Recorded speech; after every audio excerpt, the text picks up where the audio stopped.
वैसे तो भोजन में क्या खाएं और क्या ना खाएं, ये लोगों का निजी और व्यक्तिगत फैसला होता है। लेकिन यहाँ हिंदू धर्म में कुछ लोग मांसाहार को निषेध मानते हैं, वहीं कुछ लोग मांसाहार को मान्यता देते दिखाई पड़ते हैं।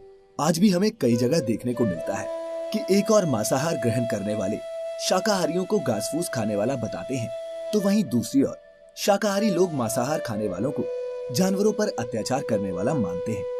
लेकिन मित्रों, किसी भी बात को आंखें बंद कर मान लेना बुद्धिमान लोगों के लक्षण बिल्कुल नहीं है।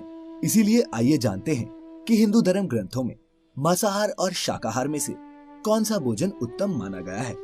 नमस्कार और स्वागत है आप सभी का द डिवाइन टेल्स पर एक बार फिर।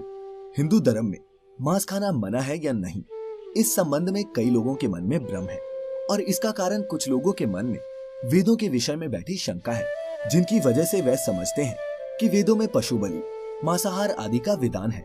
लेकिन मित्रों, ये अर्ध सत्य से ज्यादा कुछ भी नहीं। वेद और पुराण हिंदू धर्म के मुख्य धर्म ग्रंथ हैं। वेदों का सार उपनिषद और उपनिषदों का सार भागवत गीता है। वेदों में पशु हत्या पाप मानी गई है और मांस खाने के संबंध में स्पष्ट मना किया गया है। इतना ही नहीं, वेदों में तो कुछ पशुओं के मांस के संबंध में सख्त हिदायतें दी गई हैं। यजुर्वेद में कहा गया है कि मनुष्यों को परमात्मा की सभी रचनाओं को अपनी आत्मा के तुल्य मानना चाहिए, अर्थात वो जैसे अपना हित चाहते हैं वैसे ही दूसरों का भी हित करें।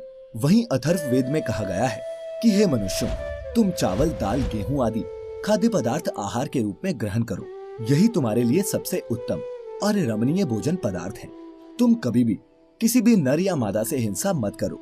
वहीं ऋग्वेद में बताया गया है कि गाय जगत की माता है और उनकी रक्षा में ही समाज की उन्नति है। मनुष्यों को उनके समान सभी चार पैर वाले पशुओं की रक्षा करनी चाहिए। गीता में मांस खाने या नहीं खाने के उल्लेख की बजाय अन्न को 3 श्रेणियों में विभाजित किया गया है, सत्व, रज और तम। गीता के अनुसार अन्न से ही मन और विचार बनते हैं। जो मनुष्य सात्विक भोजन ग्रहण करता है उसकी सोच भी सात्विक रहती है। मांस और मदिरा जैसी चीजें तामसिक भोजन कहलाती हैं। इस तरह का भोजन करने वाले लोग अक्सर कुकर्मी, रोगी, दुखी और आलसी होते हैं। गीता के अनुसार सात्विक आहार आयु को बढ़ाने वाला, मन को शुद्ध करने वाला और बल, बुद्धि और स्वास्थ्य को तृप्ति प्रदान करने वाला होता है। जब यही शाकाहारी आहार अत्यधिक खट्टा, नमकीन या फिर ज्यादा तेल मसालों के साथ पकाए जाते हैं तो वह राजसी आहार बन जाता है और ये राजसी आहार दुख, शोक एवं रोग उत्पन्न करता है। ठीक इसी तरह गरुड़ पुराण में भी श्री कृष्ण से जुड़ी एक कथा का वर्णन मिलता है। गरुड़ पुराण की इस कथा के अनुसार बचपन में एक दिन श्री कृष्ण यमुना किनारे एक पेड़ के नीचे बैठकर बांसुरी बजा रहे थे कि उसी समय एक हिरन दौड़ता हुआ वहां आया और उनके पीछे जाकर छिप गया। हिरन बहुत ही डरा हुआ था। तब श्री कृष्ण ने उसके सिर को सहलाते हुए हिरन से पूछा, क्या बात है, तुम इतने क्यों डरे हुए हो? तभी एक शिकारी भी वहां आ पहुंचा और बोला, ये मेरा शिकार है, कृपा करके मुझे इसे दे दे। तब भगवान श्री कृष्ण बोले, हर जीवित प्राणी पर सबसे पहले उसका खुद का अधिकार होता है, न कि किसी और का। ये सुनकर शिकारी को क्रोध आ गया। उसने गरजते हुए कहा, ये मेरा शिकार है, इसे मैं पकाकर खाऊंगा, तुम मुझे ज्ञान मत दो। इस पर भगवान कृष्ण पुनः बोले, किसी भी जीव को मारकर खाना पाप है। क्या तुम पाप के भागी बनना चाहते हो? मांसाहार पुण्य है या पाप, क्या तुम नहीं जानते? तब वह शिकारी बोला, मैं आपके जैसा ज्ञानी नहीं हूँ, मैं क्या जानूं मांसाहार पुण्य है या पाप। मैं तो बस इतना जानता हूँ कि अगर मैंने शिकार नहीं किया तो मुझे खाना नहीं मिलेगा। मैं इस हिरन को जीव बंधन से मुक्त कर पुण्य ही तो कमा रहा हूँ, फिर क्यों आप मुझे इस पुण्य को कमाने से मना कर रहे हैं? जहाँ तक मैंने सुना है, जीव हत्या तो शास्त्रों में भी उचित बताई गई है। राजा भी तो शिकार किया करते हैं, फिर क्या ये पाप सिर्फ मुझ निर्धन के लिए ही है? ऐसे तमाम तर्क देते हुए शिकारी ने फिर श्री कृष्ण से पूछा, अब आप ही बताइए, मांसाहार पुण्य है या पाप? शिकारी के मुख से ऐसी बातें सुनकर भगवान श्री कृष्ण समझ गए कि इसकी बुद्धि मांस खाने के कारण तामसिक हो गई है और उसने सोचने और समझने की बुद्धि भी खो दी है। फिर भगवान श्री कृष्ण बोले, मैं तुम्हें एक कथा सुनाता हूँ, जिसे सुनने के बाद तुम ही बताना कि मांसाहार पुण्य है या पाप। वह शिकारी सोचने लगा कि इस कथा को तो मैं सुन ही लेता हूँ, मेरा मनोरंजन भी हो जाएगा और बाद में मुझे इस हिरन का मांस भी मिल जाएगा। फिर श्री कृष्ण ने अपनी कथा आरंभ की। एक बार मगध में अकाल की वजह से अन्न का उत्पादन कम हो गया। राजा को चिंता सताने लगी कि यदि इस समस्या का शीघ्र ही निदान नहीं किया गया तो संरक्षित अनाज कोष भी खत्म हो जाएगा। इसके बाद संकट और भी भीषण हो जाएगा। इस समस्या से निपटने के लिए मगध के राजा ने तुरंत ही राज्यसभा में अपने सभी मंत्री और सिपह सलाहकारों को बुलाया और सभी से पूछा कि राज्य की इस खाद्य समस्या को सुलझाने के लिए सबसे सस्ती वस्तु क्या है। ये सुन सभी मंत्रीगण सोचने लगे। चावल, गेहूं, आलू इत्यादि पदार्थों को उगाने के लिए बहुत श्रम करना पड़ता है और उसमें समय भी काफी लगता है। ऐसे में तो कुछ भी सस्ता नहीं हो सकता। तभी शिकार का शौक रखने वाले एक मंत्री ने खड़े होकर महाराज से कहा, महाराज, मेरे मुताबिक सबसे सस्ता खाद्य पदार्थ मांस है। इसके लिए धन भी खर्च नहीं करना पड़ता और पौष्टिक खाना भी मिल जाता है। ये सुनकर सभी सामंतों ने इस बात का समर्थन कर दिया, लेकिन मगध के प्रधानमंत्री अभी भी चुप थे। ये देख राजा ने प्रधानमंत्री से पूछा, आप क्यों चुप हैं? कुछ कहते क्यों नहीं? आपका क्या मत है? इसके बाद प्रधानमंत्री ने कहा, मैं ये नहीं मानता कि मांस सबसे सस्ता पदार्थ है। फिर भी इस विषय पर मैं अपने विचार आपके सामने कल रखूंगा। प्रधानमंत्री उसी रात मांसाहार का प्रस्ताव रखने वाले उसी सामंत के घर पहुंचे जिसने ये प्रस्ताव रखा था। सामंत ने इतनी देर रात प्रधानमंत्री को अपने घर आया देखा तो वह घबरा गया। किसी अनिष्ट की आशंका से वह कांप गया। प्रधानमंत्री ने कहा, संध्या को महाराज बीमार हो गए, उनकी हालत बहुत ही खराब हो गई है।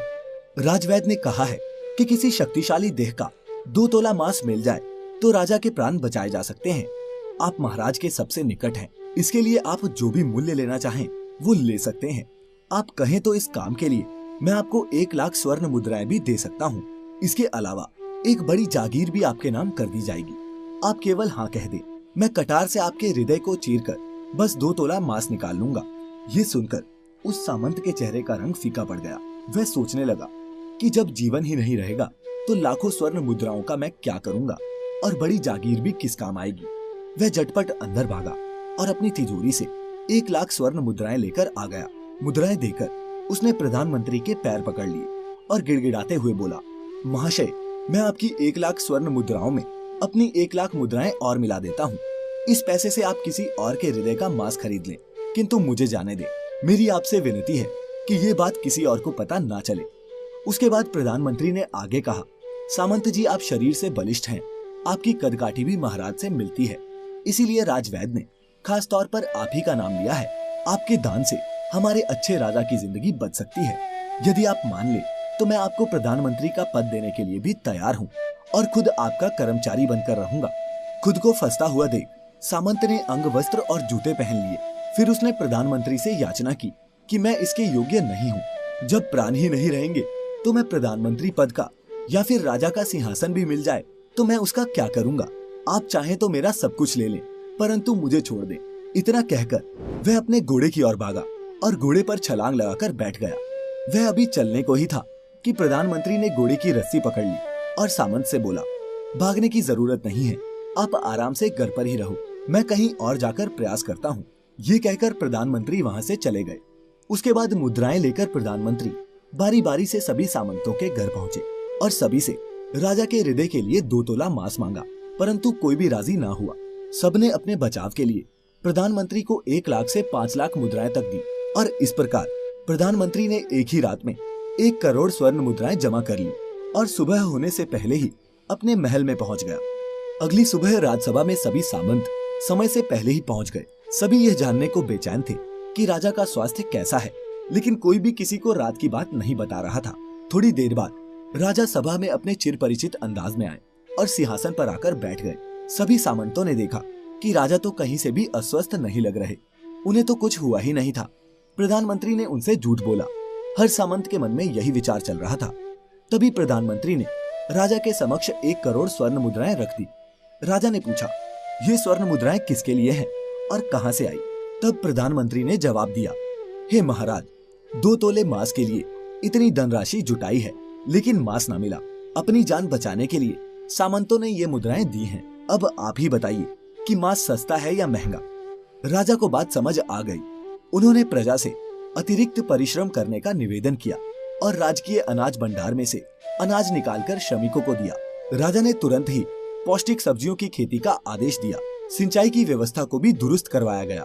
वो 1 करोड़ स्वर्ण मुद्राएं इसी कार्य के लिए और श्रमिकों के कल्याण के लिए खर्च की गई। साग सब्जी इतनी तेजी से उगी जिससे प्रजा का कल्याण भी हुआ और पौष्टिकता भी मिली। कुछ समय बाद मौसम अनुकूल हुआ और खेत लहलहाने लगे और इस तरह राज्य का खाद्य संकट दूर हुआ। स्वयं परमात्मा से ये ज्ञान पाकर शिकारी परिपूर्ण हो गया और उसे ज्ञान की प्राप्ति हो गई। वह जान गया था कि महानता जीवन लेने में नहीं बल्कि जीवन देने में है। शिकारी ने भगवान के आगे हाथ जोड़े और वहां से चला गया। उसने कसम खाई कि वह अपने संपूर्ण जीवन में किसी को भी कभी चोट नहीं पहुंचाएगा। तो मित्रों, जीवन का यही मूल्य भगवान श्री कृष्ण हमें इस कथा के जरिए समझाना चाहते हैं कि हम ये ना भूलें, जिस तरह हमें अपनी जान प्यारी है उसी तरह सभी जीवों को भी अपनी जान प्रिय होती है। तो दर्शकों, इस कथा को जानने के बाद अब ये आप पर निर्भर करता है कि आप कौन सा आहार ग्रहण करना चाहते हैं। परंतु विज्ञान भी इस बात को प्रमाणित कर चुका है कि हमारे शरीर के लिए मांसाहार की अपेक्षा शाकाहार भोजन ज्यादा फायदेमंद है। वैज्ञानिकों की माने तो जहां एक और शाकाहार हमारे शरीर में रोग प्रतिरोधी क्षमता को बढ़ाने का काम करता है, तो वहीं दूसरी ओर शाकाहार से हमारी आयु भी बढ़ती है।